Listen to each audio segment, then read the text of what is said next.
ಓಂ ನಮಃ ಸವಿತ್ರೇ ಜಗದೇಕಚಕ್ಷುಷೇ ಜಗತ್ಪ್ರಸೂತಿಸ್ಥಿತಿನಾಶಹೇತವೇ ತ್ರಯೀಮಯಾಯ ತ್ರಿಗುಣಾತ್ಮಧಾರಿಣೇ ವಿರಿಂಚಿ ನಾರಾಯಣ ಶಂಕರಾತ್ಮನೇ. ಓಂ ಮಿತ್ರಾಯ ನಮಃ. ಎಲ್ರಿಗೂ ನಮಸ್ಕಾರ. ಯುಗಾದಿ. ಯುಗ ಅಂದರೆ ಜೋಡಿ ಅಂತ ಅರ್ಥ. ಅಂದರೆ ಮನುಷ್ಯನ ಬದುಕಿನಲ್ಲಿ ಸುಖ ದುಃಖಗಳೆಂಬ ಯುಗ ಯಾವಾಗಲೂ ಇರೋದೆ.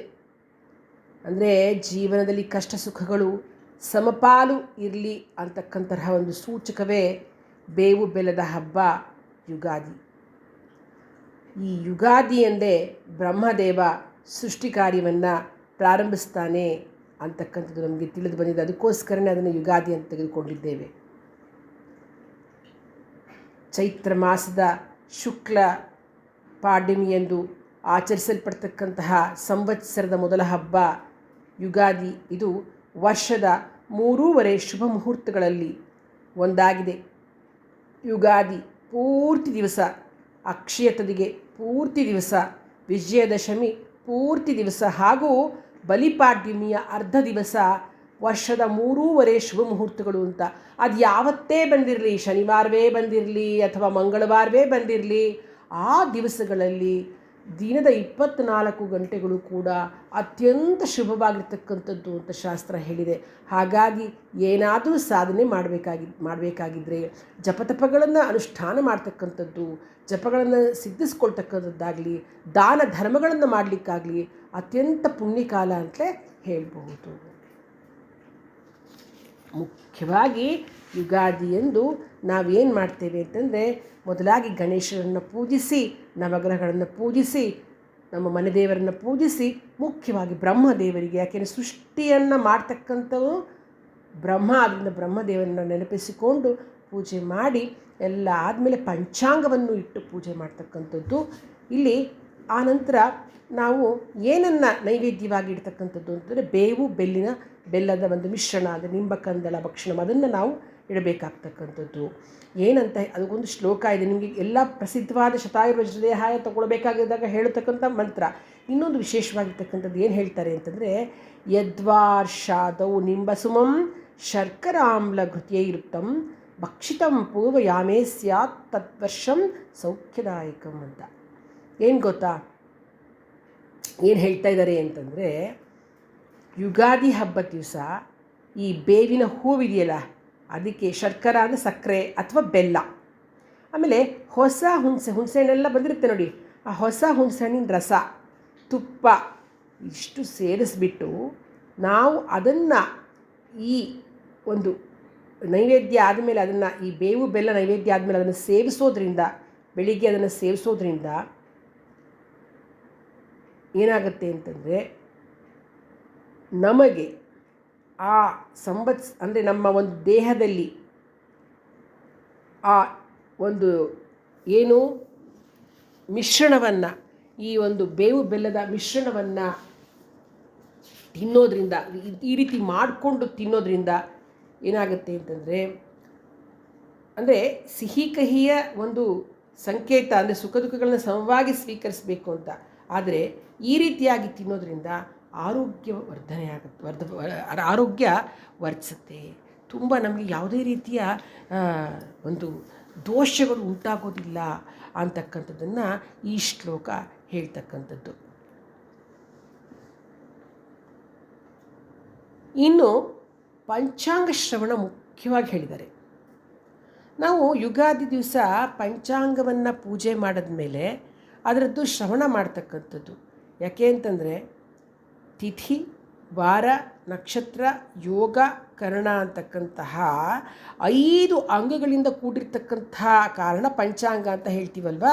ಇದರಿಂದ ಏನಂದರೆ, ಸಿರಿ ಸಂಪತ್ತನ್ನು ಬಯಸಬೇಕಾದ್ರೆ ತಿಥಿಯ ಬಗ್ಗೆ, ದೀರ್ಘಾಯುಷ್ಯವನ್ನು ಬಯಸಬೇಕಾದ್ರೆ ವಾರದ ಬಗ್ಗೆ, ಪಾಪವನ್ನು ನಾಶ ಮಾಡಿಕೊಳ್ಳಿಕ್ಕೆ ನಕ್ಷತ್ರದ ಬಗ್ಗೆ, ಆರೋಗ್ಯವನ್ನು ಕೋರ್ಕೊಳ್ತಕ್ಕಂಥವ್ರು ಕರ್ಣದ ಬಗ್ಗೆ ಹೀಗೆ ಶ್ರದ್ಧೆ ವಹಿಸಬೇಕು ಅಂತ ಶಾಸ್ತ್ರ ಹೇಳ್ತಕ್ಕಂಥದ್ದು.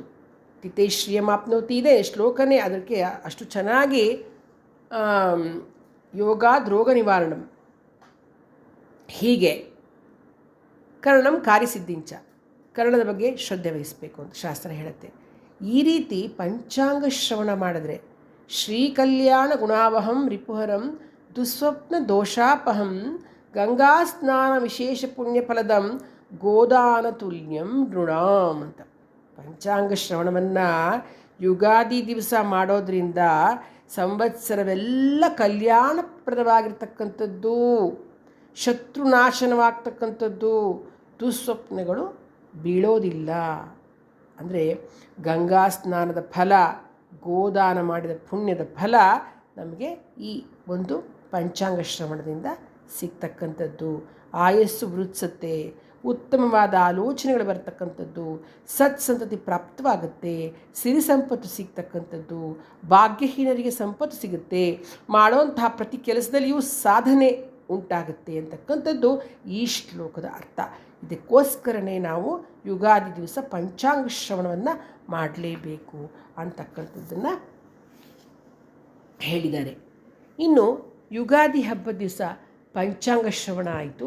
ಪಂಚಾಂಗ ಶ್ರವಣ ಮಾಡಿದ ಮೇಲೆ ದಾನ ಕೊಡೋದು ಭಾಳ, ನಾನು ಹೇಳಿದೆ ನಿಮ್ಗಾಗಲೇ, ಒಂದು ಪುಣ್ಯ ಕಾಲಗಳಲ್ಲಿ ಎಷ್ಟು ಸಾಧ್ಯವೋ ಅಷ್ಟು ಜಪತಪಗಳನ್ನು ಪೂಜೆ ಪುರಸ್ಕಾರಗಳನ್ನು ಮಾಡಿ ದಾನವನ್ನು ಕೊಡಬೇಕು ಅಂತಕ್ಕಂಥದ್ದು. ಯುಗಾದಿ ಎಂದು ಪ್ರಮುಖವಾಗಿ ಮಾಡ್ತಕ್ಕಂಥ ಕೊಡಬೇಕಾದ ದಾನ ಅಂತಂದರೆ ಪಂಚಾಂಗ, ಜಲಪಾತ್ರೆ ಮತ್ತು ವಸ್ತ್ರವನ್ನು ಕೊಡ್ತಕ್ಕಂಥದ್ದು. ಪಂಚಾಂಗನ ನಾವು ನೋಡಿಯೇ ಪ್ರತಿನಿತ್ಯ ಕರ್ಮಗಳನ್ನು ಮಾಡಬೇಕಾಗೋದ್ರಿಂದ ಅದರ ದಾನ ಮಾಡಲೇಬೇಕು. ಇನ್ನು ಜಲಪಾತ್ರೆ ಯಾಕೆಂದರೆ ಚೈತ್ರ ಮಾಸ ಉಷ್ಣಕಾಲದ ಪ್ರಾರಂಭ ಆಗಿರೋದ್ರಿಂದ ನೀರಿನ ಪಾತ್ರೆಗಳನ್ನು ದಾನ ಮಾಡಬೇಕಾಗಿರ್ತಕ್ಕಂಥದ್ದು ಉಚಿತ ಅಂತಲೇ ಹೇಳ್ಬೋದು. ಇನ್ನು ವಸಂತ ಋತು ಮುಗಿಯೋವರೆಗೂ ಮನೆಗೆ ಬಂದವರಿಗೆ ಅತಿಥಿಗಳಿಗೆ ಪಾನಕ ಮಜ್ಜಿಗೆ ಕೊಡ್ತಾ ಇರಬೇಕು ಅಂತ ಹೇಳಿದೆ.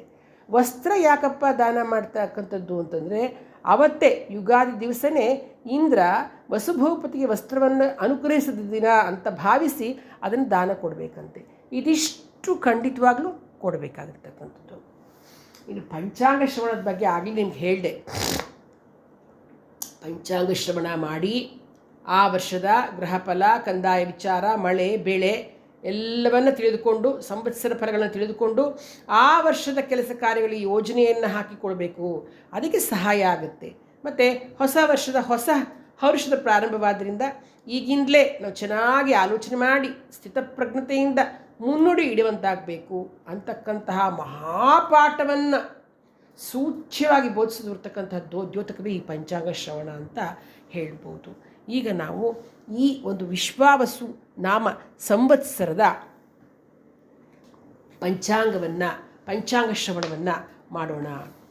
ವಿಶ್ವಾವಸು ನಾಮ ಸಂವತ್ಸರಕ್ಕೆ ಏನು ಹೇಳಿದ್ದಾರೆ ಅಂತಂದರೆ, ಪಂಚಾಂಗದಲ್ಲಿ ವಿಶ್ವಾವಸೌ ವಿವಿಧ ಸಸ್ಯಯುತಾಧರಿತ್ರಿ ನಾನಾವಿಧ ಪ್ರಚುರತೋಯದ ಮೇಘಸಂಘೈಃ ನಾನಾವಿಧ ಕ್ರತುವರೇಷು ವಿಘುಷ್ಟನಾದೈಃ ಭಾತ್ಯಂಗವಂಗ ಮಗಧಾನಿ ಹತಾಶ್ಚ ಚೋರೈಃ ಅಂತ ಹೇಳಿದ್ದಾರೆ.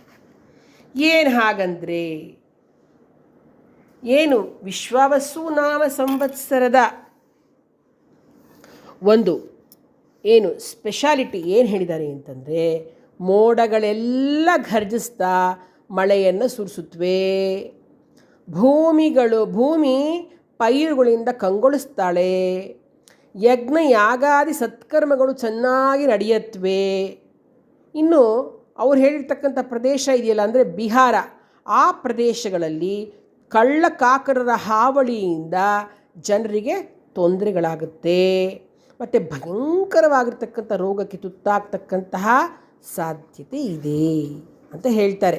ಇಲ್ಲಿ ರವಿಯೇ ಅಧಿಪತಿಗಳು ಹೇಳಿದಾಗ ಇವತ್ತು ಈ ಸಾರ್ತಿ ವಿಶ್ವಾವಸು ನಾಮ ಸಂವತ್ಸರ ಭಾನುವಾರದಂದು ಬಂದಿರೋದ್ರಿಂದ ಯುಗಾದಿ ಹಬ್ಬ ಈ ಸಂವತ್ಸರದ ಅಧಿಪತಿ ಬಂದು ಸೂರ್ಯನೇ ಸಂವತ್ಸರದ ಅಧಿಪತಿಯಾಗಿಬಿಟ್ಟಿದ್ದಾನೆ. ಆದ್ದರಿಂದ ಆ ಸೂರ್ಯನದೇ ಒಂದು ಈ ಸಂವತ್ಸರದಲ್ಲಿ ಮೇಲುಗೈ, ಅಂದರೆ ರಾಜನೇ ಸೂರ್ಯ. ಜನರು ಭಯಂಕರವಾಗಿರ್ತಕ್ಕಂತಹ ರೋಗಕ್ಕೆ ತುತ್ತಾಗ್ತಕ್ಕಂಥ ಸಾಧ್ಯತೆ ಇದೆ. ಚೈತ್ರ ಮಾಸದಲ್ಲಿ ದೇಶ ನಾಯಕರೊಳಗಡೆ ವಿರೋಧ ಉಂಟಾಗ್ತಕ್ಕಂಥದ್ದು, ಧಾನ್ಯಗಳು ದುಬಾರಿಯಾಗುತ್ತೆ. ವೈಶಾಖದಲ್ಲಿ ರಾಜಕೀಯ ಗೊಂದಲಗಳು ಏರ್ಪಡ್ತಕ್ಕಂಥದ್ದು, ದುರ್ಭಿಕ್ಷ, ಪಶ್ಚಿಮ ದೇಶಗಳಲ್ಲಿ ಧಾನ್ಯಗಳು ತೇಜಿಯಾಗುತ್ತೆ. ಜ್ಯೇಷ್ಠದಲ್ಲಿ ರಾಜಕೀಯ ಬಿಕ್ಕಟ್ಟು, ಧಾನ್ಯಗಳ ವ್ಯಾಪಾರದಿಂದ ಲಾಭ. ಆಷಾಢದಲ್ಲಿ ಸ್ವಲ್ಪ ಮಳೆ ಆಗುತ್ತೆ. ಶ್ರಾವಣ ಭಾದ್ರಪದಗಳಲ್ಲಿ ದುರ್ಭಿಕ್ಷ ಉಂಟಾಗ್ತಕ್ಕಂಥದ್ದು, ಆಶ್ವೀಜಗಳಲ್ಲಿ ರೋಗ ಪೀಡೆ, ಸಾಕು ಪ್ರಾಣಿಗಳು ತೇಜಿಯಾಗುತ್ತೆ. ಬಂಗಾರ ಬೆಳ್ಳಿ ಧಾತುಗಳು ಸಮತ್ವವಾಗುತ್ತೆ. ಕಾರ್ತಿಕದಿಂದ 3 ತಿಂಗಳು ಸಮವಾದ ಮಳೆ ಉಂಟಾಗುತ್ತೆ ಅಂತಕ್ಕಂಥದ್ದು. ಇನ್ನು ಯುಗಾದಿ ಕುಂಡಲಿಯ ಪ್ರಕಾರ, ಯುಗಾದಿಯ ಒಂದು ಹಬ್ಬದ ದಿವಸ ನಾವು ಸೂರ್ಯೋದಯ ಸಮಯಕ್ಕೆ ಹಾಕಿರ್ತಕ್ಕಂತಹ ಕುಂಡಲಿ ಪ್ರಕಾರ ಹೇಳಬೇಕು ಅಂತಂದರೆ, ರವಿ ದ್ವಿಸ್ವಭಾವ ರಾಶಿಯಾಗಿರ್ತಕ್ಕಂತಹ ಮೀನದಲ್ಲಿ ಇರೋ ಕಾರಣ ಪ್ರಪಂಚದ 2 ಹಿರಿಯ ರಾಜಕಾರಣಿಗಳಿಗೆ ಕ್ಷೇಮ ಅಲ್ಲ. ಒಬ್ಬರಿಗೆ ಆರೋಗ್ಯ ಸಮಸ್ಯೆ, ರಕ್ಷಣಾ ಸಮಸ್ಯೆಯಿಂದ ತೊಂದರೆಯಾಗುತ್ತೆ. ಅಗ್ನಿ ಅವಘಡ, ಸಮುದ್ರ ಅವಘಡ, ಭೂಕಂಪ, ಬಿಸಿಲಿನ ಹೊಡೆತ, ಅಧಿಕವಾಗಿ ಜನ ಬಳಲೋ ಹಾಗಾಗುತ್ತೆ. ಯಾಕೆಂದರೆ ತುಂಬ ಬಿಸಿಲಾಗುತ್ತೆ. ಪ್ರಕೃತಿ ವೈಪರೀತ್ಯವಾಗಿ ಸಮಸ್ಯೆಗಳು ಉಂಟಾಗುತ್ತವೆ. ಶುಕ್ರ ವಕ್ರನಾಗಿ ಉಚ್ಚನಾಗಿ ರಾಹು ಜೊತೆಗೆ ಇರೋದರಿಂದ ಪ್ರತಿಷ್ಠಿತ ಸಿನಿಮಾ ನಟರಿಗೆ ತೊಂದರೆಯಾಗುತ್ತೆ. ಹಿರಿಯ ಸಿನಿಮಾ ನಟರಿಗೆ ತೊಂದರೆಯಾಗುತ್ತೆ. ಶನಿ ರಾಹು ಒಟ್ಟಿಗೆ ಇರೋದರಿಂದ ಬಡತನದ ಬಾಧೆ ಜಾಸ್ತಿ ಆಗುತ್ತೆ. ರಾಜಕಾರಣಿಗಳ ಅವ್ಯವಸ್ಥೆಯಿಂದ ಜನರು ತತ್ತರಿಸುವಂತಾಗುತ್ತೆ. ಕುಜ ದುಸ್ಥಾನದಲ್ಲಿರೋದ್ರಿಂದ ಪ್ರದೂಷಣಗಳು ಹೆಚ್ಚುತ್ತೆ. ಇದರಿಂದ ಶ್ವಾಸಕೋಶದ ಸಮಸ್ಯೆ ಉಂಟಾಗುತ್ತೆ. ಹೊಸ ವೈರಸ್ಗಳು ಪ್ರತ್ಯಕ್ಷವಾಗ್ತಕ್ಕಂಥದ್ದು. ಗುರು ಶುಕ್ರನ ಮನೆಯಲ್ಲಿರೋದ್ರಿಂದ ನಮ್ಮ ದೇಶದ ಆರ್ಥಿಕ ಪರಿಸ್ಥಿತಿಗೆ ಒಳ್ಳೆಯದು. ಅಮೇರಿಕಾದಲ್ಲಿ ಡಾಲರ್ ಬೆಲೆಯಲ್ಲಿ ಏರಿಳಿತವಾಗುತ್ತೆ. ಸಪ್ತಮದಲ್ಲಿ ಕೇತು ಇರೋದರಿಂದ ಪುಣ್ಯಕ್ಷೇತ್ರಗಳ ಅಭಿವೃದ್ಧಿ ಉಂಟಾಗುತ್ತೆ. ಚಿನ್ನ ಬೆಳ್ಳಿ ದುರ್ಲಭವಾಗ್ತಕ್ಕಂಥದ್ದು. ಇನ್ನು ಈ ಸಂವತ್ಸರದಲ್ಲಿ ಉಂಟಾಗ್ತಕ್ಕಂತಹ ಗ್ರಹಣಗಳ ಬಗ್ಗೆ ನಾನು ನಿಮಗೆ ತಿಳಿಸ್ಕೊಡ್ತೇನೆ. ನೋಡಿ, ಸೆಪ್ಟೆಂಬರ್ 7ನೇ ತಾರೀಕು 2025 ಸೆಪ್ಟೆಂಬರ್ 7 ಭಾನುವಾರ ಭಾದ್ರಪದ ಶುಕ್ಲ ಹುಣ್ಣಿಮೆ ದಿವಸ ಸಂಭವಿಸ್ತಕ್ಕಂತಹ ಚಂದ್ರಗ್ರಹಣ ಭಾರತ ದೇಶಕ್ಕೆ ಕಾಣಿಸೋದ್ರಿಂದ ಗ್ರಹಣಾಚರಣೆ ಉಂಟು. ಅರ್ಥ ಮಾಡ್ಕೊಳ್ಳಿ. ಈ ಸೆಪ್ಟೆಂಬರ್ 7ನೇ ತಾರೀಕು ಭಾದ್ರಪದ ಶುಕ್ಲ ಪೌರ್ಣಿಮೆ ಸಂಭವಿಸ್ತಕ್ಕಂಥ ಚಂದ್ರಗ್ರಹಣ ನಮಗುಂಟು. ಇನ್ನು ಸೆಪ್ಟೆಂಬರ್ 21 ಭಾನುವಾರ ಭಾದ್ರಪದ ಕೃಷ್ಣ ಅಮಾವಾಸ್ಯೆ ಸಂಭವಿಸ್ತಕ್ಕಂಥ ಸೂರ್ಯಗ್ರಹಣ ನಮಗೆ ಕಾಣಿಸೋದಿಲ್ಲ. ಆದ್ದರಿಂದ ನಮಗೆ ಗ್ರಹಣಾಚರಣೆ ಇರೋದಿಲ್ಲ. ಇನ್ನು ಫೆಬ್ರವರಿ 17ನೇ ತಾರೀಕು 2026ನೇ ಇಸ್ವಿ ಮಂಗಳವಾರ ಮಾಘ ಕೃಷ್ಣ ಅಮಾವಾಸ್ಯೆ ಸಂಭವಿಸ್ತಕ್ಕಂಥ ಸೂರ್ಯಗ್ರಹಣ ಭಾರತ ದೇಶಕ್ಕೆ ಕಾಣಿಸೋದಿಲ್ಲ. ಆದ್ದರಿಂದ ಗ್ರಹಣಾಚರಣೆ ಇಲ್ಲ. ಇನ್ನು ಮಾರ್ಚ್ 3ನೇ ತಾರೀಕು 2026ನೇ ಇಸ್ವಿ ಮಾರ್ಚ್ 3ನೇ ತಾರೀಕು ಫಾಲ್ಗುಣ ಶುಕ್ಲ ಹುಣ್ಣಿಮೆ ಸಂಭವಿಸ್ತಕ್ಕಂತಹ ಗ್ರಸ್ತೋದಯ ಚಂದ್ರಗ್ರಹಣ ಭಾರತ ದೇಶಕ್ಕೆ ಕಾಣಿಸೋದ್ರಿಂದ ಗ್ರಹಣಾಚರಣೆ ಉಂಟು. ಒಟ್ಟು 2 ಗ್ರಹಣಗಳು ನಮಗೆ ಕಾಣಿಸ್ತಕ್ಕಂಥದ್ದು. ಒಂದು ಸೆಪ್ಟೆಂಬರ್ 7ನೇ ತಾರೀಕು, ಇನ್ನೊಂದು 26ನೇ ಇಸ್ವಿ ಮಾರ್ಚ್ 3ನೇ ತಾರೀಕು. 2 ಚಂದ್ರಗ್ರಹಣಗಳು ನಮ್ಮ ದೇಶಕ್ಕೆ ಕಾಣಿಸೋದ್ರಿಂದ ನಮಗೆ ಅದರ ಗ್ರಹಣಾಚರಣೆ ಉಂಟಾಗ್ತಕ್ಕಂಥದ್ದು. ನಾನು ಮತ್ತೆ ಹೇಳ್ತೇನೆ, ಗ್ರಹಣದ ಸಮಯದಲ್ಲಿ ನೀವು ಗ್ರಹಣ ಹಿಡಿದಾಗ ಸ್ನಾನ ಮಾಡಿ. ಎಲ್ಲರೂ ಅಷ್ಟೇ, ಇನ್ನು ರಾಶಿಯವರಿಗೆ ರಾಶಿಯವರಿಗೆ ಅಂತ ಇಲ್ಲ, ಪ್ರತಿಯೊಬ್ಬರು ಆ ಸಮಯದಲ್ಲಿ ಸ್ನಾನ ಮಾಡಿ ಜಪತಪಗಳನ್ನು ಮಾಡಿ ಹೊಸ ಮಂತ್ರಗಳು ಗುರುಗಳಿಂದ ಉಪದೇಶ ತೆಗೆದುಕೊಂಡಿರೋದಾದರೆ ಅದನ್ನು ಸಿದ್ಧಿಸ್ಕೊಳ್ತಕ್ಕಂಥದ್ದು. ಅಥವಾ ನಿಮಗೆ ಮಹಾಮೃತ್ಯುಂಜಯ ಮಂತ್ರವನ್ನು, ನಿಮ್ಮ ಅಭಿವೃದ್ಧಿಗೆ ಬೇಕಾಗಿರ್ತಕ್ಕಂಥ ಮಂತ್ರವನ್ನು ಪಠಿಸ್ತಾಯಿರಿ. ಪಠಿಸಿ ಗ್ರಹಣ ಮುಗಿದ ಮೇಲೆ, ಮುಗಿಯೋದಕ್ಕೆ ಒಳಗಡೆನೆ, ಅಂದರೆ ಇನ್ನೇನು ಗ್ರಹಣ ಮುಗಿಯೋಕ್ಕಿಂತ ಮುಂಚೆನೇ ಪಠಿಸಿ ಎಲ್ಲ ಆದಮೇಲೆ ಒಬ್ಬ ಬ್ರಾಹ್ಮಣನಿಗೆ 1 ಎಲಡಿಕೆ ಇಟ್ಟು ದಾನ ಕೊಡಿ. ಅಂದರೆ ಒಂದು ಹಣ್ಣು ಕಾಯಿ ದಕ್ಷಿಣೆ ಅಷ್ಟೇ. ಒಂದು 10 ರೂಪಾಯಿ ಕೊಟ್ಟರೂ ಪರವಾಗಿಲ್ಲ. ಅದು ವ್ಯಾಸ ಮಹರ್ಷಿಗಳಿಗೆ ಕೊಟ್ಟಷ್ಟು ಪುಣ್ಯ ಸಿಗತಕ್ಕಂಥದ್ದು. ಅದನ್ನೆಲ್ಲ ಮಿಸ್ ಮಾಡ್ಕೋಬಾರ್ದು. ಅದಕ್ಕೋಸ್ಕರ ಗ್ರಹಣ ಬರುತ್ತೆ ಅಂದರೆ ಒಂಥರ ಖುಷಿ ಪಡಬೇಕು, ಒಂಥರ ಪರ್ವ. ಅದು ಒಂದು ಒಳ್ಳೆ ಏನು ಸಿದ್ಧಿಸ್ಕೊಳ್ತಕ್ಕಂತಹ ಒಂದು ದಿವಸ ಆಗಿದೆ ಅದು. ಹಾಗಾಗಿ ಆ ಸಮಯದಲ್ಲಿ ನಾವು ಆದಷ್ಟು ಯುಟಿಲೈಸ್ ಮಾಡ್ಕೊಂಡ್ಬಿಡ್ಬೇಕು ಸಮಯನ. ನಿದ್ದೆ ಮಾಡಿ ಟೈಮ್ ಪಾಸ್ ಮಾಡೋದಾಗಲಿ ಅಥವಾ ಟಿ ವಿನಲ್ಲಿ ಗ್ರಹಣ ಬರ್ತಿರುತ್ತಲ್ಲ ಅದರೆಲ್ಲ ನೋಡ್ತಾ ಕೂತ್ಕೊಳ್ಳೋದಾಗಲಿ ಮಾಡಿ ಸಮಯವನ್ನು ವ್ಯರ್ಥ ಮಾಡಿಕೊಳ್ಳದೆ ಸ್ನಾನ ಮಾಡಿದೇವ್ರಿ, ದೀಪ ಹಚ್ಚಿ. ಯಾಕೆಂದರೆ ತುಂಬ ತಪ್ಪು ತಿಳ್ಕೊಂಬಿಟ್ಟಿರ್ತಾರೆ, ಗ್ರಹಣದ ಸಮಯದಲ್ಲಿ ಹೊರಗಡೆ ಹೋಗ್ಬೋದು. ಯಾರು ಅಲ್ಲಿ ಕೊಟ್ಬಿಟ್ಟು ಬನ್ನಿ, ಹೋಗಿ ಚಂದ್ರಗ್ರಹಣ ಏನೂ ತೊಂದರೆ ಆಗೋಲ್ಲ. ಅಕಸ್ಮಾತ್ ನೀವು ಹೋಗಿ ಕೊಟ್ಬಿಟ್ಟು ಬನ್ನಿ, ಏನು ಬಸ್ರಿ ಬಾಣಂತಿ ವೃದ್ಧರು ಆ ಥರದವ್ರು ಬಿಟ್ಬಿಟ್ಟು ಉಳ್ದವ್ರು ಯಾರು ಎಲ್ಲರೂ ಕೂಡ ಮಾಡಿ ಒಬ್ಬ ಬ್ರಾಹ್ಮಣನಿಗೆ ದಾನವನ್ನು ಕೊಟ್ಬಿಟ್ಟು ಬರ್ತಕ್ಕಂಥದ್ದು ಮಾಡಬೇಕು. ಇದನ್ನು ಮಾಡೋದ್ರಿಂದ ತುಂಬ ತುಂಬ ತುಂಬ ಪುಣ್ಯವನ್ನು ನೀವು ಎಷ್ಟೆಷ್ಟು ನಮಗೇನು ಗೊತ್ತಾ, ನಮ್ಮ ಸನಾತನ ಧರ್ಮದಲ್ಲಿ ಸಾಕಷ್ಟು ಪುಣ್ಯವನ್ನು ಸಂಪಾದನೆ ಮಾಡ್ಕೊಳ್ಳಿಕ್ಕೆ ಅವಕಾಶಗಳನ್ನು ಕೊಟ್ಟಿದ್ದಾರೆ. ನಾವು ಉಪಯೋಗಿಸ್ಕೊಳ್ಳಲ್ಲ. ಅಯ್ಯೋ ಯಾರದೆಲ್ಲ ಮಾಡ್ತಾರೆ, ಅಷ್ಟು ಕಷ್ಟಪಡ್ತಾರೆ ಹೋಗು ಅಂತ ಆ ಥರ ನಮ್ಮ ಮನೋಭಾವನೆ ಬೆಳೆಸ್ಕೊಂಡು ಸುಮಾರು ಜನ ಮಾಡೋದೇ ಇಲ್ಲ. ಇಂತಿಂಥ ಒಂದು ಏನೇನು ಸಮಯಗಳಿರುತ್ತೆ, ಪರ್ವಕಾಲಗಳಿರುತ್ತೆ, ಅದನ್ನು ನಾವು ಉಪಯೋಗಿಸ್ಕೊಳ್ಬೇಕಾಗತ್ತೆ. ಆಯಿತು, ಇದು ಇಷ್ಟು ಏನು ನಮ್ಮ ಸಂವತ್ಸರದಲ್ಲಿ ನಡೀತಕ್ಕಂತಹ ಒಂದು ಪ್ರಚಲಿತ ವಿದ್ಯಮಾನಗಳಲ್ಲಿ ಅಂದರೆ ಏನೇನು ಬದಲಾವಣೆಗಳಾಗುತ್ತೆ, ಏನೇನಾಗುತ್ತೆ ಅನ್ನೋದನ್ನು ಹೇಳದಲ್ದೇ ಗ್ರಹಣಗಳ ಬಗ್ಗೆನೂ ತಿಳಿಸ್ಕೊಟ್ಟಿದ್ದೇನೆ. ಇನ್ನು ನಾವು 12 ರಾಶಿಯವರ ಗೋಚಾರ ಫಲಗಳ ಬಗ್ಗೆ ತಿಳಿದುಕೊಳ್ಬೇಕಾಗತ್ತೆ.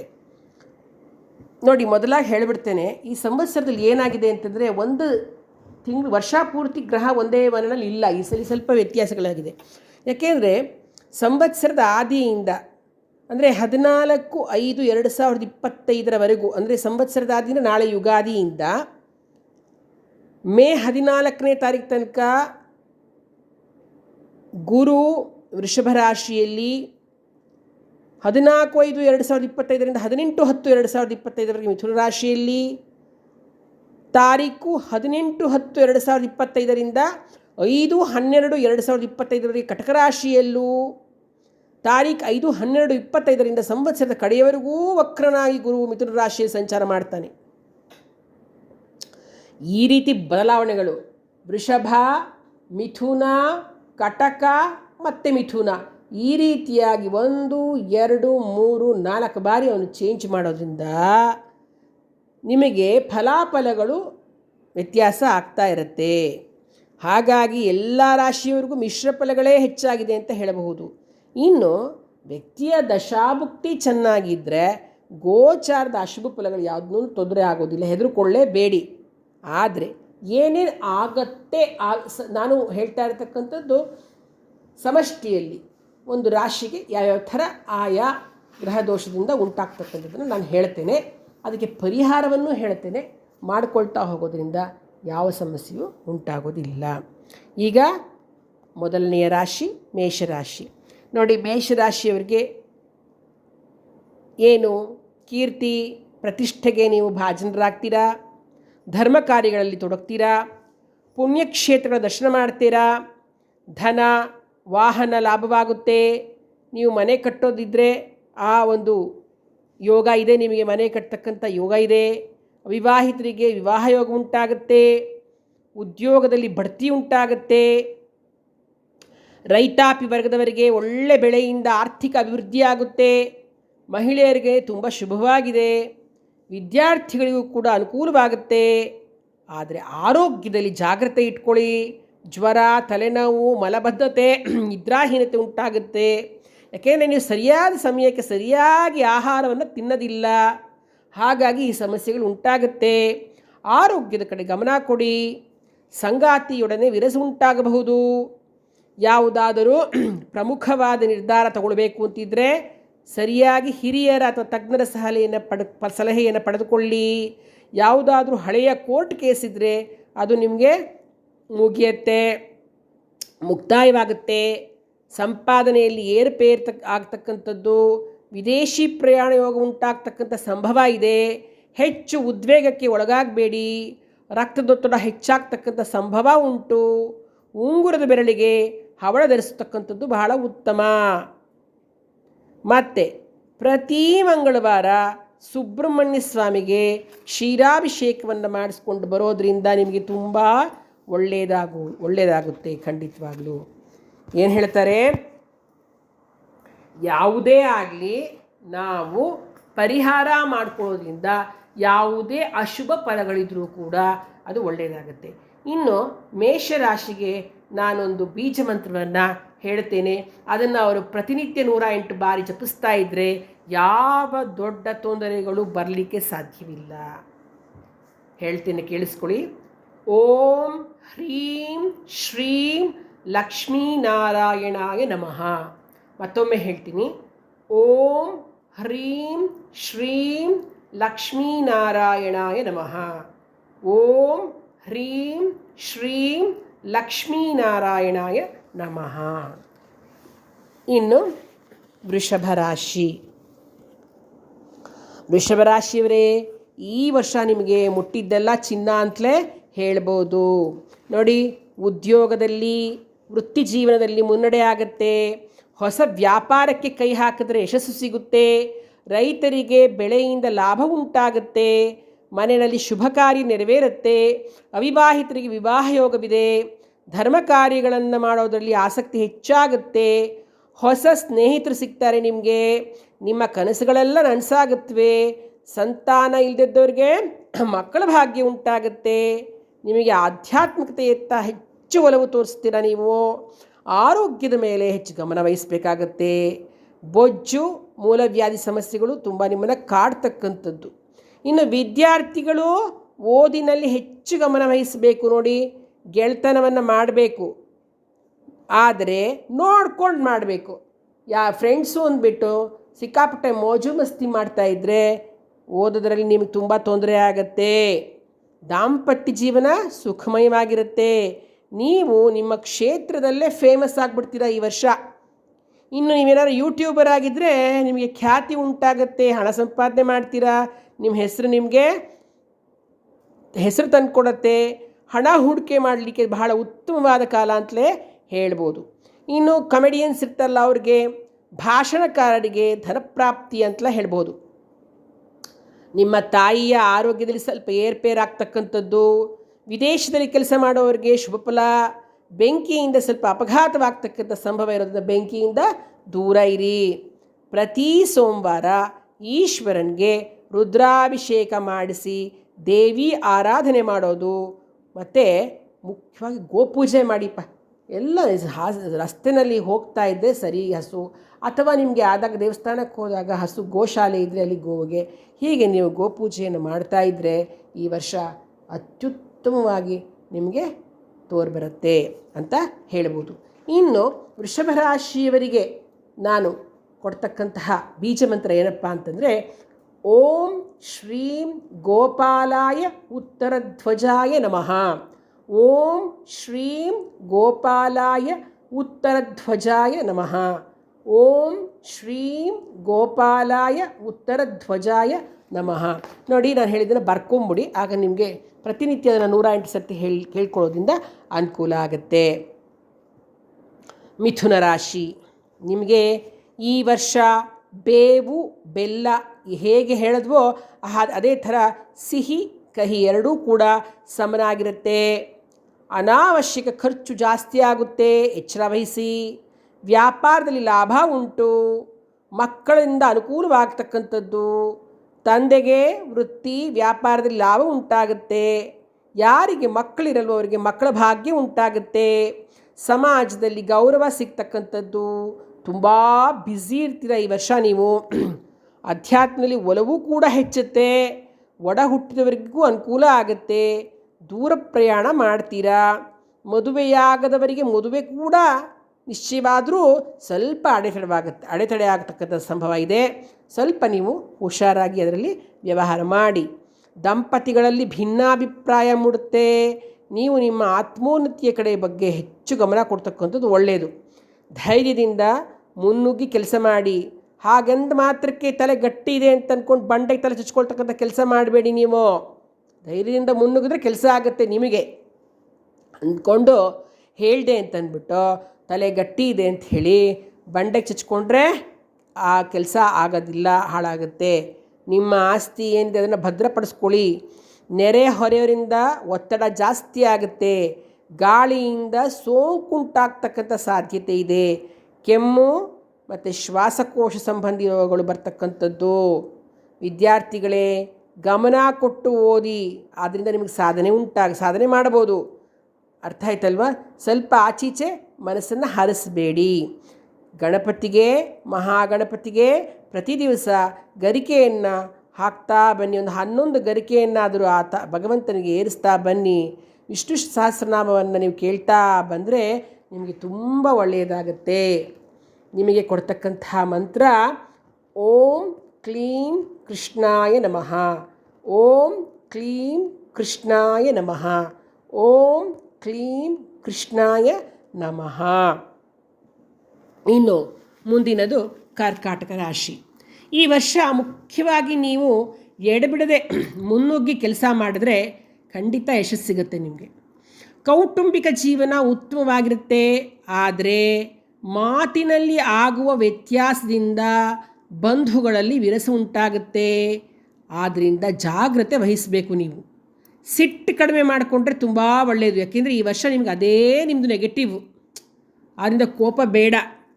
ಅವಿವಾಹಿತರಿಗೆ ವಿವಾಹ ಯೋಗವಿದೆ. ಆದರೂ ಅದಕ್ಕೂ ಪ್ರಯತ್ನ ಅತ್ಯಗತ್ಯ. ಸುಮ್ಮನೆ ಏನೂ ಆಗಲ್ಲ, ತುಂಬ ಪ್ರಯತ್ನ ಮಾಡಿದಾಗ ನಿಮಗೆ ಈ ವರ್ಷ ಆಗ್ತಕ್ಕಂಥದ್ದು. ಇನ್ನು ತೀರ್ಥಕ್ಷೇತ್ರ ದರ್ಶನದಿಂದ ಶುಭವಾಗುತ್ತೆ. ವ್ಯಾಪಾರ ವ್ಯವಹಾರಗಳಲ್ಲಿ ಅನುಕೂಲವಾಗ್ತಕ್ಕಂಥದ್ದು. ನಿವೇಶನ, ಗೃಹ, ವಾಹನ ತೆಗೆದುಕೊಳ್ಳುವ ಯೋಗ ಇದೆ. ಉದ್ಯೋಗದಲ್ಲಿ ಬಡ್ತಿ ಆಗ್ತಕ್ಕಂಥ ಸಂಭವವಿದೆ. ಒಡ ಹುಟ್ಟಿದವರಿಗೆ ಶುಭವಾಗುತ್ತೆ. ಸಂತಾನಾಪೇಕ್ಷಿಗಳಿಗೆ ಮಕ್ಕಳ ಭಾಗ್ಯ ಉಂಟಾಗುತ್ತೆ. ವಿದೇಶ ಪ್ರಯಾಣ ಯೋಗ ಇದೆ. ವಾಹನ ಚಲಾಯಿಸುವಾಗ ಹುಷಾರಾಗಿರಿ. ಮಾತು ಕಡಿಮೆ ಮಾಡಿ, ಯೋಚಿಸಿ ಮಾತನಾಡಿ. ಮನ ಬಂದಂತೆ ಮಾತನಾಡಿದ್ರೆ ಎಲ್ಲ ಕೆಲಸ ಹಾಳು ಅನ್ನೋದನ್ನು ಮರಿಬೇಡಿ. ನಿಮಗೆ BP ಮತ್ತು ಹೃದಯ ಸಂಬಂಧಿ ಕಾಯಿಲೆಗಳು ಬರ್ತಕ್ಕಂಥ ಸಾಧ್ಯ ಇದೆ. ತುಂಬ ಟೆನ್ಷನ್ ಮಾಡ್ಕೊಳ್ಬೇಡಿ, ಉದ್ವೇಗ ಕಡಿಮೆ ಮಾಡ್ಕೊಳ್ಳಿ. ವಿದ್ಯಾರ್ಥಿಗಳು ಸೋಮಾರಿತನ ತೋರಿಸದೆ ಓದಿದ್ರೆ ಖಂಡಿತವಾಗ್ಲೂ ಯಶಸ್ಸು ಸಿಗುತ್ತೆ. ಪ್ರತಿ ಸೋಮವಾರ ರುದ್ರಾಭಿಷೇಕ ಮಾಡಿಸಿ ಅಕ್ಕಿಯನ್ನು ದಾನ ಕೊಡ್ತಾ ಬನ್ನಿ. ಖಂಡಿತವಾಗ್ಲೂ ನಿಮಗೆ ಅನುಕೂಲ ಆಗುತ್ತೆ.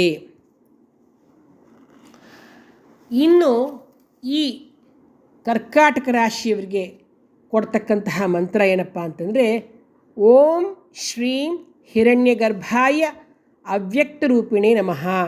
ಓಂ ಶ್ರೀಂ ಹಿರಣ್ಯಗರ್ಭಾಯ ಅವ್ಯಕ್ತರೂಪಿಣೇ ನಮಃ. ಓಂ ಶ್ರೀಂ ಹಿರಣ್ಯಗರ್ಭಾಯ ಅವ್ಯಕ್ತರೂಪಿಣೇ ನಮಃ. ಇನ್ನು ಸಿಂಹರಾಶಿ.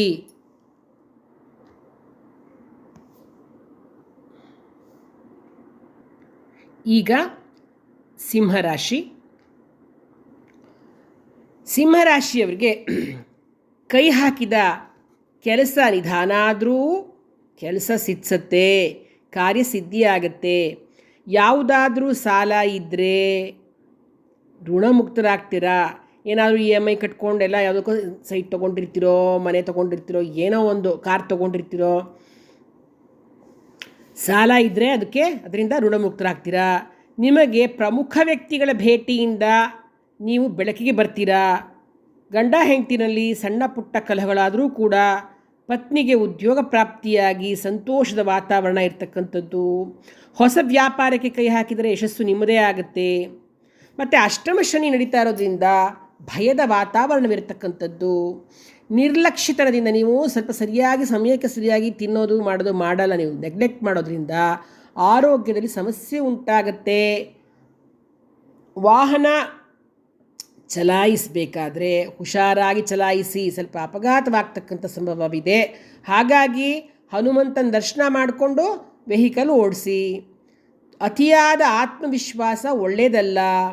ಮಾಡಬೇಕಾಗಿರ್ತಕ್ಕಂಥ ಕೆಲಸವನ್ನು ಮುಂದೂಡದೆ ಬೇಗ ಮಾಡಿ ಮುಗಿಸಿ, ಅಯ್ಯೋ ಇದನ್ನು ಆಮೇಲೆ ಮಾಡೋಣ ಅಂತ ಇಟ್ಕೋಬೇಡಿ. ರೈತರಿಗೆ ಲಾಭದಾಯಕವಾಗಿರ್ತಕ್ಕಂಥದ್ದು. ವಿದ್ಯಾರ್ಥಿಗಳಿಗೆ ವಿದ್ಯೆಯಲ್ಲಿ ಪ್ರಗತಿ. ವಿದೇಶ ಪ್ರಯಾಣ ಯೋಗ ಇದೆ. ಸಿನಿಮಾ ನಟರುಗಳಿಗೆ ಶುಭದಾಯಕ. ರಾಜಕೀಯದವರಿಗೆ ಪ್ರಗತಿ ಉಂಟಾಗುತ್ತೆ. ಮನೆಯಲ್ಲಿ ನೆಮ್ಮದಿಯ ವಾತಾವರಣ ಇರುತ್ತೆ. ಉತ್ತಮ ಧನ ಸಂಪಾದನೆ ಇರುತ್ತೆ. ಹಿತೈಷಿಗಳಿಂದ ಸಹಕಾರವಿರತಕ್ಕಂಥದ್ದು. ಹಿರಿಯರಿಂದ ಒಳ್ಳೆಯ ಮಾರ್ಗದರ್ಶನ ಸಿಗುತ್ತೆ.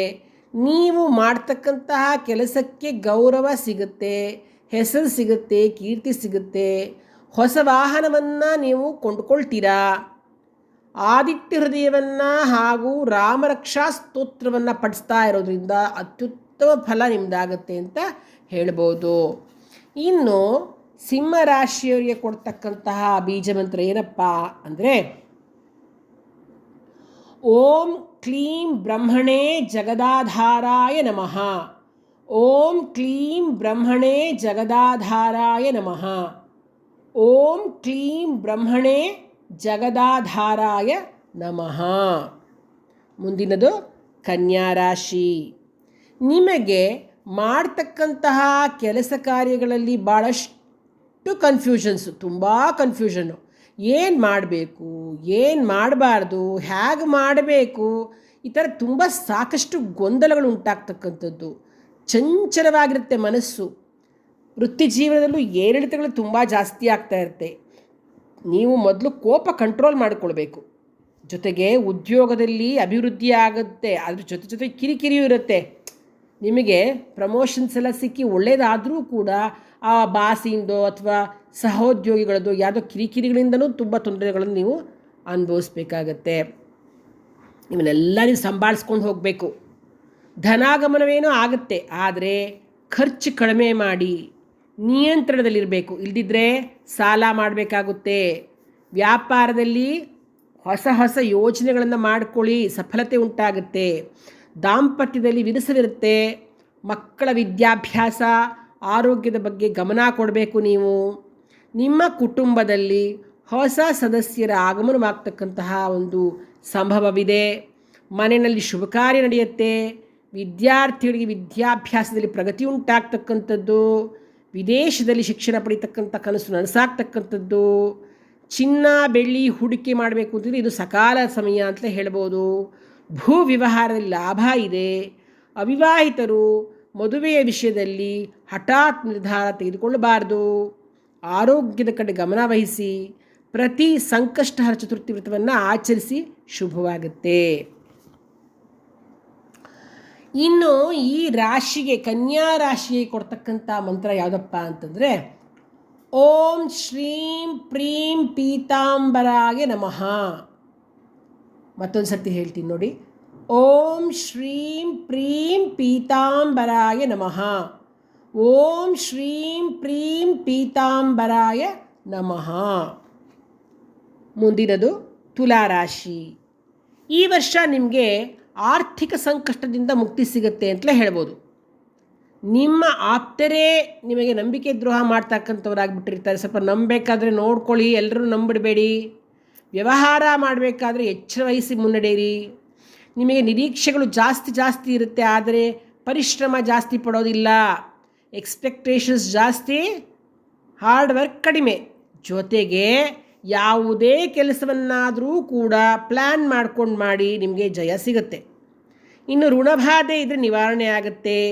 ನಿಮ್ಮ ಯಾವುದೇ ಕಷ್ಟ ಬಂದರೂ, ನಿಮಗೆ ಏನೇ ಕಷ್ಟ ಬಂದರೂ ಭಗವಂತನ ಮೇಲೆ ಎತ್ತಾಕಬೇಡಿ, ನಿಮ್ಮ ಹಣೆ ಬರದ ಮೇಲೆ ಎತ್ತಾಕಬೇಡಿ. ಇದು ನಿಮ್ಮ ಸ್ವಯಂಕೃತ ಅಪರಾಧವೇ ಕಾರಣವಾಗಿರುತ್ತೆ ಅಂದರೆ ಚೆನ್ನಾಗಿ ಜ್ಞಾಪಕ ಇಟ್ಕೊಂಬಿಡಿ. ವಿದ್ಯಾರ್ಥಿಗಳು ಶ್ರಮವಹಿಸಿ ಓದಬೇಕು. ಯಾಕೆ ಅಂತಂದರೆ ನೀವು ಸುಮಾರಾಗಿ ಓದ್ತೀರಾ, ಜಾಸ್ತಿ ನಂಬರ್ನ ಎಕ್ಸ್ಪೆಕ್ಟ್ ಮಾಡ್ತೀರಾ. ಆದ್ದರಿಂದ ಜಾಸ್ತಿ ಕಷ್ಟಪಟ್ಟು ಓದಿ ನಂಬರ್ ಸಿಗುತ್ತೆ. ಸುಮ್ಮನೆ ನಾನು ಅಷ್ಟು ಚೆನ್ನಾಗಿ ಬರೆದು ಬಂದಿದ್ದೆ, ಯಾಕೋ ಮಾರ್ಕ್ಸ್ ಬರಲಿಲ್ಲ ಅಂಥೇಳಿ ಹಣೆ ಬರಕ್ಕೆ ಹಾಕ್ಬಿಡೋದು ಅಥವಾ ಯಾವುದೋ ಸರ್ ಮೇಲೆ ತಾಕ್ಬಿಡೋದು ಏನೋ ಮಾಡಬೇಡಿ. ನೀವು ನಿಮ್ಮ ಸ್ವಯಂಕೃತ ಅಪರಾಧವೇ ಇದಕ್ಕೆಲ್ಲ ಕಾರಣವಾಗಿಬಿಡುತ್ತೆ. ಇನ್ನು ಮಾನಸಿಕ ಆರೋಗ್ಯದಲ್ಲಿ ಏರುಪೇರು ಉಂಟಾಗ್ತಕ್ಕಂಥದ್ದು. ಕಾರ್ಯಕ್ಷೇತ್ರದಲ್ಲಿ ನಿಮಗೆ ಒಳ್ಳೆಯದಾಗುತ್ತೆ, ಗೌರವ ಉಂಟಾಗುತ್ತೆ. ಮಕ್ಕಳಿಂದ ಗುರುತಿಸಲ್ಪಡ್ತಕ್ಕಂಥದ್ದಾಗ್ತೀರಾ, ನಿಮ್ಮ ಮಕ್ಕಳಿಂದ ಒಳ್ಳೆಯದಾಗುತ್ತೆ. ಆಮೇಲೆ ನಿಮಗೆ ಮನೆಯಲ್ಲಿ ಕಳ್ಳತನದ ಭಯ ಇರುತ್ತೆ. ಯಾಕೆಂದರೆ ನೀವು ಯಾವುದಾದ್ರೂ ವಸ್ತು ಎಲ್ಲಿಟ್ಟಿರ್ತೀರಾ ಅಂತಲೇ ನೆನಪಿಗೆ ಬರಲ್ಲ ಅನಿಸುತ್ತೆ. ಎಡಗೈಲಿಟ್ಟಿದ್ದು ಬಿಟ್ಬಿಟ್ಟಿರ್ತೀರಾ, ಹುಡುಕಿದ್ರೆ ಎಲ್ಲೂ ಸಿಗಲ್ಲ, ಭಾಳ ಒದ್ದಾಡ್ತೀರಾ, ಅದಾಗತ್ತೆ. ಇನ್ನು ಕೆಲಸ ಕಾರ್ಯಗಳು ನಿಧಾನವಾಗಿ ಮುಂದೆ ಹೋಗುತ್ತೆ, ಫಾಸ್ಟಾಗಿ ಆಗಲ್ಲ ಕೆಲಸಗಳೆಲ್ಲ. ಮಹಿಳೆಯರಿಗೆ ಶುಭ. ಸಿನಿಮಾ ಕಲಾವಿದರಿಗೂ ತುಂಬ ಒಳ್ಳೆಯದು, ಲಾಭದಾಯಕವಾಗಿರ್ತಕ್ಕಂಥ ಸಮಯ. ನೀವು ಪ್ರತಿ ಶುಕ್ರವಾರ ಅಮ್ಮನವರ ದೇವಸ್ಥಾನಕ್ಕೆ ಹೋಗಿ ಕುಂಕುಮಾರ್ಚನೆ ಮಾಡಿಸ್ಕೊಂಡು ಕೆಂಪು ಹೂವು ಅಂತಂದರೆ ಕೆಂಪು ಗುಲಾಬಿ ಆಗಿರಬಹುದು, ಕನಕಾಂಬರವಾಗಿರಬಹುದು, ಕಣಗಲೆ ಆಗಿರಬಹುದು, ಕೆಂಪು ದಾಸವಾಳವಾಗಿರಬಹುದು, ಅರ್ಪಿಸಿ ಬನ್ನಿ, ಶುಭವಾಗುತ್ತೆ. ಇನ್ನು ಈ ತುಲಾರಾಶಿಯವರಿಗೆ ಕೊಡ್ತಕ್ಕಂತಹ ಮಂತ್ರ ಏನಪ್ಪ ಅಂತಂದರೆ ಓಂ ಶ್ರೀಂ ತತ್ಯ ನಿರಂಜನಾಯ ತಾರಕ ರಾಮಾಯ ನಮಃ. ಓಂ ಶ್ರೀಂ ತತ್ಯ ನಿರಂಜನಾಯ ತಾರಕ ರಾಮಾಯ ನಮಃ. ಓಂ ಶ್ರೀಂ ತತ್ಯ ನಿರಂಜನಾಯ ತಾರಕ ರಾಮಾಯ ನಮಃ ಅಂತಕ್ಕಂಥದ್ದು. ಇನ್ನು ವೃಶ್ಚಿಕ ರಾಶಿ, ಈ ವರ್ಷ ನೀವು ಸುಖ ದುಃಖ ಎರಡರಲ್ಲೂ ಸಮಪಾಲನ್ನು ಅನುಭವಿಸ್ತೀರ. ಹಣದ ಹರಿವೇನೋ ತುಂಬ ಚೆನ್ನಾಗಿರುತ್ತೆ ಅಂತಲೇ ಹೇಳ್ಬೋದು, ಆದರೆ ಅಷ್ಟೇ ಖರ್ಚು ಅದಕ್ಕಿಂತ ಜಾಸ್ತಿ ಇರುತ್ತೆ. ಯಾರನ್ನೇ ನಂಬಿ ಯಾವುದಕ್ಕೂ ಹಣ ಹೂಡಿಕೆ ಮಾಡಬೇಡಿ, ಇದರಿಂದ ಹಣ ಕಳೆದುಕೊಂಡು ಬಿಡ್ತೀರಾ. ಆತುರದ ನಿರ್ಧಾರ ಬೇಡವೇ ಬೇಡ. ನಾನೊಂದು ನಿಮ್ಗೆ ಏನು ಹೇಳೋಕ್ಕೆ ಇಷ್ಟಪಡ್ತೀನಿ ಅಂತಂದರೆ, ನೀವು ದುರಹಂಕಾರಿಗಳು, ಅದನ್ನು ಮೊದಲು ಬಿಟ್ಬಿಡಬೇಕು. ದುರಹಂಕಾರವನ್ನು ಬಿಟ್ಟುಬಿಟ್ರೆ ನಿಮಗೆ ಒಳ್ಳೆಯದಾಗತ್ತೆ. ಅಹಂಕಾರ ಇರಬೇಕು, ಆದರೆ ದುರಹಂಕಾರ ಇರಬಾರ್ದು. ನಿಮ್ಮ ಮಿತ್ರರೇ, ನೀವು ನಂಬಿರ್ತಕ್ಕಂಥ ನಿಮ್ಮ ಫ್ರೆಂಡ್ಸೇ ನಿಮಗೆ ಶತ್ರುಗಳಾಗ್ಬಿಡ್ತಾರೆ. ಕೋರ್ಟ್ ಕಚೇರಿಗಳಲ್ಲಿ ಅಪಜಯ ಉಂಟಾಗ್ತಕ್ಕಂಥದ್ದು, ಮನೆಯಲ್ಲಿ ಅಶಾಂತಿ ಆಗುತ್ತೆ, ಅವಮಾನ ಆಗುತ್ತೆ, ಒಂದಲ್ಲ ಒಂದು ಸಮಸ್ಯೆ ನಿಮ್ಮನ್ನು ಆವರಿಸ್ತಾ ಇರುತ್ತೆ. ಹಿಂದೆ ನೀವು ಮಾಡಿದ ಪಾಪ ಏನಿದೆಯಲ್ಲ ಅದನ್ನು ಅನುಭವಿಸ್ತಕ್ಕಂಥ ಕಾಲ ಇದು. ಹಿಂದೆ ಅಂದ ತಕ್ಷಣ ಹಿಂದಿನ ಜನ್ಮದಲ್ಲಿ ಅಲ್ಲಪ್ಪ, ಈ ಜನ್ಮದಲ್ಲೇ ನೀವು ಮಾಡಿರ್ತೀರ ಸಾಕಷ್ಟು ಪಾಪಗಳನ್ನು, ಅದರದ್ದು ಅನುಭವಿಸ್ತಕ್ಕಂಥ ಸಮಯ ಈ ವರ್ಷ ಆಗಿದೆ ನಿಮಗೆ. ಆದ್ದರಿಂದ ನೀವು ಅದಕ್ಕೆ ಪ್ರಾಯಶ್ಚಿತ್ತ ಮಾಡ್ಕೊಳ್ಬೇಕಾಗತ್ತೆ. ಏನು ಪ್ರಯೋಜನ ಇಲ್ಲ ಪ್ರಾಯಶ್ಚಿತ್ತ ಅಂತಂದರೆ, ಯಾಕೆಂದರೆ ನೀವು ಮಾಡಿರ್ತೀರ ಗೊತ್ತಾಗಿಯೇ, ಗೊತ್ತಿಲ್ಲದೆ ಅಲ್ಲ, ಗೊತ್ತಾಗಿಯೇ ಹಲವು ತಪ್ಪುಗಳನ್ನು ಮಾಡಿರ್ತೀರ. ಅದರದ್ದು ಫಲವನ್ನು ಇವಾಗ ನೀವು ಅನುಭವಿಸ್ಬೇಕಾಗತ್ತೆ. ವೃತ್ತಿ ಜೀವನದಲ್ಲಿ ಮೇಲಧಿಕಾರಿಗಳಿಂದ ಕಿರುಕುಳ ಅನುಭವಿಸಬೇಕಾಗತ್ತೆ. ಕೃಷಿಕರಿಗೆ ಮಾತ್ರ ಲಾಭದಾಯಕ ಸಮಯ. ವಿದ್ಯಾರ್ಥಿಗಳು ಓದಿನಲ್ಲಿ ಅಧಿಕ ಶ್ರಮ ವಹಿಸಬೇಕು. ಅತಿಯಾದ ಆತ್ಮವಿಶ್ವಾಸ ಒಳ್ಳೆಯದಲ್ಲ. ಸಮಾಜದಲ್ಲಿ ನಿಮ್ಮ ಸ್ಥಾನಕ್ಕೆ ಚ್ಯುತಿ ಬರ್ತಕ್ಕಂಥ ಸಾಧ್ಯತೆ ಇದೆ. ಆಸ್ತಿ ವಿಷಯದಲ್ಲಿ ಕಲಹಗಳು ಉಂಟಾಗುತ್ತೆ. ಯಾವುದೇ ಕಾರಣಕ್ಕೂ ಬೇರೆಯವರಿಗೆ ನೀವು ಜಾಮೀನು ಕೊಡಬೇಡಿ. ವೈಯಕ್ತಿಕವಾಗಿ ತಾಳ್ಮೆ ಸಂಯಮ ಅತ್ಯಗತ್ಯವಾಗಿರ್ತಕ್ಕಂಥದ್ದು. ಯೋಚನಾ ಲಹರಿಯನ್ನು ಬದಲಾಯಿಸ್ಕೊಂಬಿಡಿ. ಪದೇ ಪದೇ ಸಂಬಂಧದಲ್ಲಿ ಭಿನ್ನಾಭಿಪ್ರಾಯ ಬರ್ತಕ್ಕಂಥದ್ದು. ಮತ್ತು ತಂದೆ ಮಕ್ಕಳ ಜೊತೆ ಭಿನ್ನಾಭಿಪ್ರಾಯ ಏರ್ಪಡುತ್ತೆ. ಕೆಲವೊಂದು ವಿಷಯದಲ್ಲಿ ದಂಡ ತೆರಬೇಕು, ಟ್ಯಾಕ್ಸ್ ಕಟ್ಟಬೇಕಾಗುತ್ತೆ. ಹುಷಾರು, ಯಾವುದಕ್ಕೋ ಕಟ್ಟಿರಲ್ಲ, ಎಲ್ಲ ಇಟ್ಕೊಂಡ್ಬಿಟ್ಟಿರ್ತೀರ. ಅದಕ್ಕೆ ಇವಾಗ ಈ ವರ್ಷ ನೀವು ಟ್ಯಾಕ್ಸ್ ಕಟ್ಟಬೇಕಾಗಿ ಬರುತ್ತೆ. ವಾಹನ ಚಲಾಯಿಸಬೇಕಾದ್ರೆ ಎಚ್ಚರ ಇರಲಿ. ಆರೋಗ್ಯಕ್ಕೆ ಸಂಬಂಧಿಸಿದಂತೆ ಏನಾಗುತ್ತೆ ನೋಡಿ, ಹುಷಾರು. ಮೂತ್ರಕೋಶ ಪಿತ್ತಕೋಶದಲ್ಲಿ ಸೋಂಕು ಉಂಟಾಗ್ತಕ್ಕಂತಹ ಸಂಭವವಿದೆ. ಆದ್ದರಿಂದ ನೀವು ಮಹಾಮೃತ್ಯುಂಜಯ ಮಂತ್ರ ಓಂ ತ್ರಯಂಬಕಂ ಯಜಾಮಹೇ ಸುಗಂಧಿಂ ಪುಷ್ಟಿವರ್ಧನಂ ಉರ್ವಾರುಕಮಿವ ಬಂಧನಾನ್ ಮೃತ್ಯೋರ್ಮುಕ್ಷೀಯ ಮಾಮೃತಾತ್. ಈ ಮಂತ್ರವನ್ನು ಪ್ರತಿನಿತ್ಯ ಬೆಳಿಗ್ಗೆ ಸೂರ್ಯನಿಗೆ ಅಭಿಮುಖವಾಗಿ ಪೂರ್ವ ದಿಕ್ಕೆ ಮುಖ ಮಾಡಿಕೊಂಡು 108 ಬಾರಿ ಪಠಿಸ್ತಕ್ಕಂಥದ್ದು ಉತ್ತಮ. ಪ್ರತಿ ಮಂಗಳವಾರ ಲಕ್ಷ್ಮೀ ನರಸಿಂಹಸ್ವಾಮಿ ದೇವಸ್ಥಾನಕ್ಕೆ ಹೋಗಿ ದರ್ಶನ ಮಾಡ್ಕೊಂಡು ಬರೋದರಿಂದ ನಿಮಗೆ ಅನುಕೂಲ ಆಗುತ್ತೆ. ಈ ರಾಶಿಯವರಿಗೆ ಯಾವ ಮಂತ್ರವನ್ನು ಕೊಡ್ತಕ್ಕಂಥದ್ದು ಅಂತಂದರೆ, ಓಂ ಶ್ರೀಂ ಲಕ್ಷ್ಮೀನಾರಾಯಣಾಯ ನರಸಿಂಹಾಯ ನಮಃ. ಓಂ ಶ್ರೀಂ ಲಕ್ಷ್ಮೀನಾರಾಯಣಾಯ ನರಸಿಂಹಾಯ ನಮಃ. ಓಂ ಶ್ರೀಂ ಲಕ್ಷ್ಮೀನಾರಾಯಣಾಯ ನರಸಿಂಹಾಯ ನಮಃ ಅಂತಕ್ಕಂಥ ಮಂತ್ರವನ್ನು ಪ್ರತಿನಿತ್ಯ ಹೇಳ್ಕೊಳ್ಳೋದ್ರಿಂದ, 108 ಬಾರಿ ಹೇಳ್ಕೊಳ್ಳೋದ್ರಿಂದ ಎಷ್ಟೋ ಸಮಸ್ಯೆಗಳು ಪರಿಹಾರ ಆಗತ್ತೆ. ಧನುರ್ರಾಶಿ, ಧನುರ್ರಾಶಿಯವರಿಗೆ ಅದೃಷ್ಟದ ವರ್ಷ ಅಂತಲೇ ಹೇಳ್ಬೋದು. ನಿಮಗೆ ಕೀರ್ತಿ ಪ್ರತಿಷ್ಠೆಗೆ ಭಾಜನರಾಗ್ತೀರಾ. ಅವಿವಾಹಿತರಿಗೆ ವಿವಾಹ ಯೋಗ ಇದೆ. ಷೇರು ಮಾರುಕಟ್ಟೆಯಲ್ಲಿ ಏನಾರ ಹಣ ಹೂಡಿಕೆ ಇದ್ದರೆ ಅದರಿಂದ ಲಾಭ ಉಂಟಾಗುತ್ತೆ. ಹೊಸ ಹೊಸ ಅವಕಾಶಗಳನ್ನು ಪಡಿತೀರಾ. ವಿದ್ಯಾರ್ಥಿಗಳಿಗೆ ಯಶಸ್ಸು. ಕೆಲಸದ ನಿಮಿತ್ತ ವಿದೇಶ ಪ್ರಯಾಣ ಯೋಗವಿದೆ. ಭೂಮಿ ತೆಗೆದುಕೊಳ್ತೀರಾ, ಸೈಟ್ ತಗೊಳ್ತಕ್ಕಂಥದ್ದು.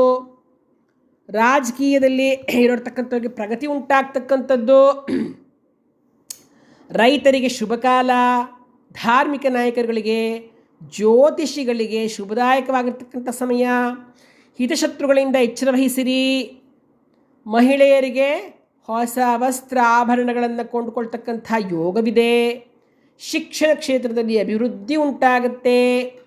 ಕೃಷಿ, ರಿಯಲ್ ಎಸ್ಟೇಟ್ ಕ್ಷೇತ್ರದಲ್ಲಿ ಅಭ್ಯುದಯ ಕಾಣ್ತೀರಾ.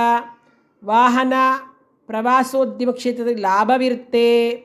ಔಷಧಿ ವ್ಯಾಪಾರಿಗಳಿಗೆ ಲಾಭದಾಯಕ. ಕೌಟುಂಬಿಕ ಜೀವನದಲ್ಲಿ ಸ್ವಲ್ಪ ವಿರಸ. ಕೋರ್ಟ್ ಕಚೇರಿಯಲ್ಲಿ ಜಯ ಕಾಣ್ತೀರಾ. ಮಕ್ಕಳ ಆರೋಗ್ಯದ ಬಗ್ಗೆ ಹೆಚ್ಚು ಗಮನ ಹರಿಸೋದು ಒಳ್ಳೆಯದು. ಶತ್ರುಬಾಧೆ ಇರೋದಿಲ್ಲ. ಸ್ನೇಹಿತರಿಂದ ಅನುಕೂಲವಾಗುತ್ತೆ. ನಿಮ್ಮ ಮನೆಗೆ ಏನಾದರೂ ದಾರಿದ್ರ್ಯ ಅಂಟಿದ್ರೆ ಅದು ನಿವಾರಣೆ ಆಗ್ತಕ್ಕಂತಹ ಸಮಯ. ಮನೆಯಲ್ಲಿ ಸಕಾರಾತ್ಮಕ ಶಕ್ತಿ ಅಂದರೆ ಪಾಸಿಟಿವ್ ವೈಬ್ರೇಷನ್ಸ್ ಎಲ್ಲ ಕಡೆಯೂ ಪಸರಿಸ್ತಕ್ಕಂಥದ್ದು. ನಿಮ್ಮ ಗುರುಗಳನ್ನು ಭೇಟಿಯಾಗಿ ಫಲತಾಂಬೂಲವನ್ನು ಕೊಟ್ಟು ಬನ್ನಿ, ಅವರ ಆಶೀರ್ವಾದವನ್ನು ಪಡೆದುಕೊಂಡು ಬನ್ನಿ. ನಿಮ್ಮ ಪ್ರಿಯ ಗುರುದೇವ ರಾಘವೇಂದ್ರ ಸ್ವಾಮಿ ಆಗಿರಬಹುದು, ಶಂಕರ ಮಠಕ್ಕಾಗಿರ್ಬೋದು, ಸಾಯಿಬಾಬನ ದೇವಸ್ಥಾನಕ್ಕಾಗಿರ್ಬೋದು, ನಿಮಗೆ ಯಾವ ದತ್ತಾತ್ರೇಯನ ದೇವಸ್ಥಾನಕ್ಕಾಗಿರ್ಬೋದು, ನಿಮಗೆ ಯಾವ ಗುರು ಪ್ರೀತಿ ಪಾತ್ರವಾಗಿರ್ತಾರೋ ಆ ದೇವಸ್ಥಾನಕ್ಕೆ ಭೇಟಿ ಮಾಡ್ತಾಯಿರಿ, ಅನುಕೂಲ ಆಗುತ್ತೆ. ಧನುಸ್ ರಾಶಿಯವರಿಗೆ ಒಳ್ಳೆಯ ಸಮಯ ಅಂತಲೇ ಹೇಳ್ಬೋದು. ಈ ಧನುಸ್ ರಾಶಿಯವರಿಗೆ ಓಂ ಶ್ರೀಂ ದೇವಕೃಷ್ಣಾಯ ಊರ್ಧ್ವದಂತಾಯ ನಮಃ. ಓಂ ಶ್ರೀಂ ದೇವಕೃಷ್ಣಾಯ ಊರ್ಧ್ವದಂತಾಯ ನಮಃ. ಓಂ ಶ್ರೀಂ ದೇವಕೃಷ್ಣಾಯ ಊರ್ಧ್ವದಂತಾಯ ನಮಃ. ಈ ಸ್ತೋತ್ರವನ್ನು, ಈ ಬೀಜ ಮಂತ್ರವನ್ನು ಪಠಿಸ್ತಾ ಇರೋದ್ರಿಂದ ತುಂಬ ಅನುಕೂಲ ಆಗುತ್ತೆ. ಮಕರ ರಾಶಿ. ಮಕರ ರಾಶಿಯವರೇ, ಇಷ್ಟು ವರ್ಷ 7.5 ಅನುಭವಿಸಿದ ಕಷ್ಟ ಯಾವುದು ಇನ್ನು ಮುಂದೆ ಇರೋಲ್ಲ. ಹೊಸದೇನಾದರೂ ಪ್ರಾರಂಭ ಮಾಡಿ ಹೊಸ ಬದುಕು ನಡೆಸಿ, ನಿಮ್ಮದೇ ಜಯ. ಏನಾದರೂ ಮಾಡಬೇಕು ಅಂತ ಅಂದ್ಕೊಂಡಿರ್ತೀರಾ, ಇಷ್ಟು ವರ್ಷ ಯಾವುದು ನಿಮ್ಗೆ ಆಗಿರಲ್ಲ. ಯಾವುದೇ ಹೊಸ ವ್ಯಾಪಾರಗಳಾಗಲಿ, ಹೊಸದು ಏನಾದರೂ ಮಾಡಿದ್ರೆ ನಿಮಗೆ ಖಂಡಿತವಾಗ್ಲೂ ಸಕ್ಸಸ್ ಸಿಗತ್ತೆ. ನಿಮ್ಮಲ್ಲಿ ಆತ್ಮವಿಶ್ವಾಸ ಹೆಚ್ಚುತ್ತೆ, ನಾವು ಮಾಡಬಹುದು ಅಂತಕ್ಕಂಥದ್ದು. ವಿದ್ಯಾರ್ಥಿಗಳು ವಿದ್ಯಾಭ್ಯಾಸವನ್ನು ಗಮನವಿಟ್ಟು ಮಾಡಿದ್ರೆ ಯಶಸ್ಸು ಗ್ಯಾರಂಟಿ. ನೀವು ಯೋಜನೆ ಹಾಕ್ಕೊಂಡು ಉಳಿತಾಯ ಮಾಡಬೇಕು, ಪ್ಲ್ಯಾನ್ ಮಾಡಿಕೊಂಡು ಎಲ್ಲನೂ ನೀವು ಉಳಿತಾಯ ಮಾಡಬೇಕಾಗುತ್ತೆ. ಗಂಡ ಹೆಂಡತಿ ವಿಷಯಕ್ಕೆ ಬಂದಾಗ ಮಾತ್ರ ಹೆಚ್ಚು ವಾದ ಮಾಡದೇ ಇದ್ದರೆ ಒಳ್ಳೆಯದು. ಸುಮ್ಮನೆ ಅವ್ರು ಗಂಡ ಹೆಂಡತಿಗೆ ಸಲಹೆ ಕೊಡ್ತಕ್ಕಂಥದ್ದು, ಹೆಂಡತಿ ಗಂಡಂಗೆ ಅಡ್ವೈಸ್ ಮಾಡೋದು, ಇದೆಲ್ಲ ಮಾಡಬೇಡಿ. ಮಾಡಿದ್ರೆ ಸುಮ್ಮನೆ ಗಲಾಟೆ ಆಗುತ್ತೆ. ಇನ್ನು ವೃತ್ತಿಯಲ್ಲಿ ಬಡ್ತಿ ಉಂಟಾಗ್ತಕ್ಕಂಥದ್ದು, ಮಾನಸಿಕ ಆರೋಗ್ಯ ಚೆನ್ನಾಗಿರೋದಿಲ್ಲ. ಆತಂಕ, ಉದ್ವೇಗ, ಭಯದ ವಾತಾವರಣವಿರುತ್ತೆ.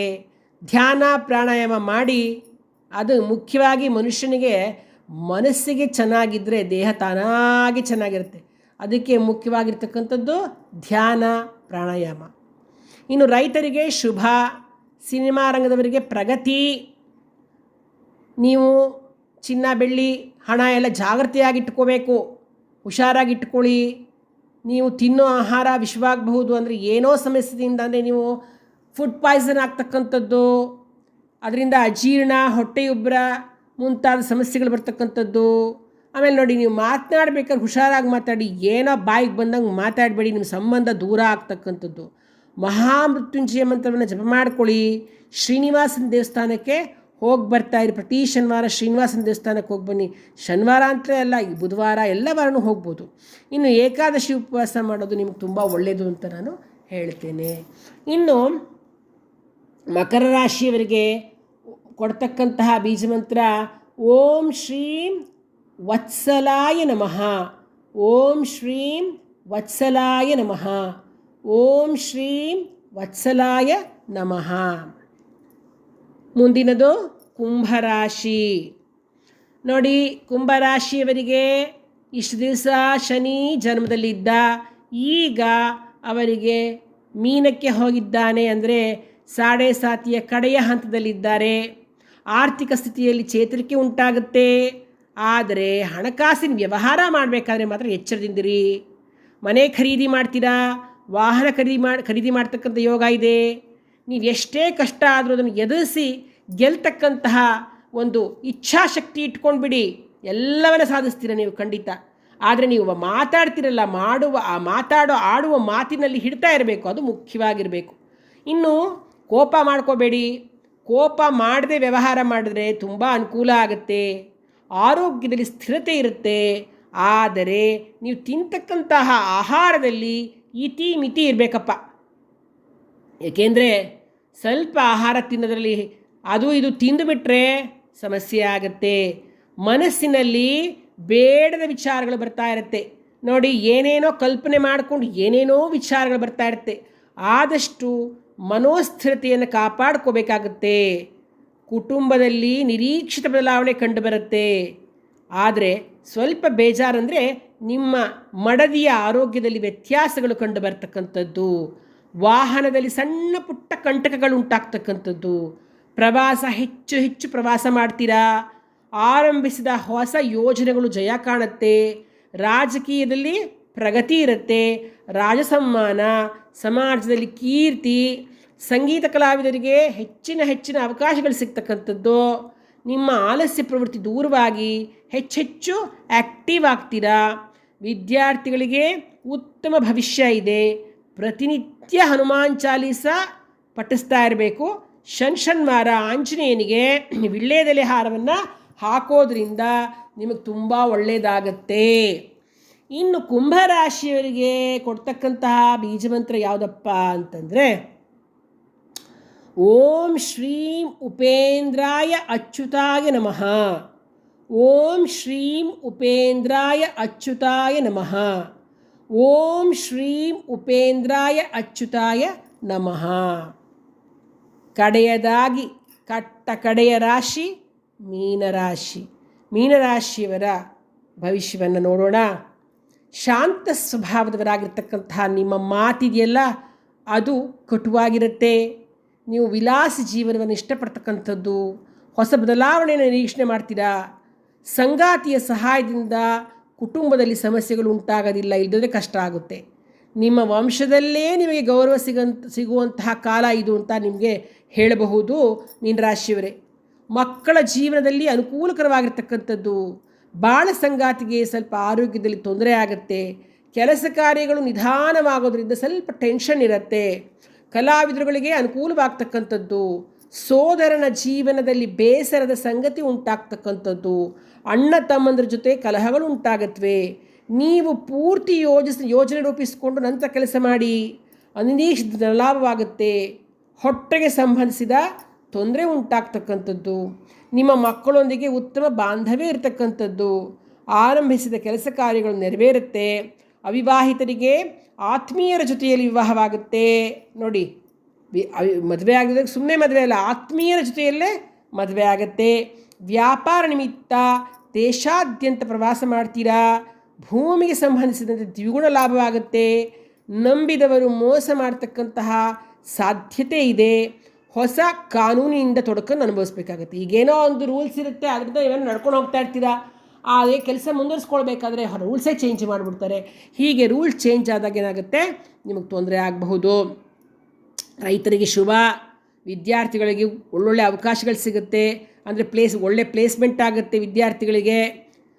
ಪ್ರತಿನಿತ್ಯ ಓಂ ನಮಃ ಶಿವಾಯ ಮಂತ್ರವನ್ನು 108 ಬಾರಿ ಪಠಿಸಿದ್ರೆ ಖಂಡಿತವಾಗಲೂ ನಿಮಗೆ ಒಳ್ಳೆಯದಾಗತ್ತೆ.